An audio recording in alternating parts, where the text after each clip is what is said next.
चला तर म्हणजे आज आपण शेवग्याच्या पाल्याची भाजी बनवूया.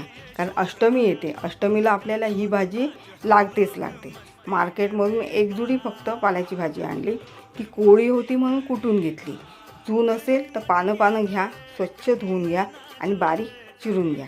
ह्या भाजीसाठी फक्त मी कांदा, हिरवी मिरची, ओलं खोबरं घेतलं. एका कढईत तेल गरम केलं, त्यात कांदा घातला, तो व्यवस्थित परतवायचा. कांदा मात्र जास्त करपायचा नाही. नंतर हिरवी मिरची टाकायची, ती परतवायची. नंतर चिरलेली भाजी घालायची, ती परतून घ्यायची. चवीनुसार मीठ घालायचं आणि 2 मिनटं फक्त ही भाजी वाफेवर ठेवून द्यायची. उपवास असेल तर मात्र कांदा घालू नका, नुसत्या हिरव्या मिरचीवर भाजी परतून घ्या. 2 मिनटानंतर चवीनुसार खोबरं घालायचं हिरवं आणि व्यवस्थित परतवायची. एकदम रुचकर भाजी तयार होते. अशी नक्की करून बघा.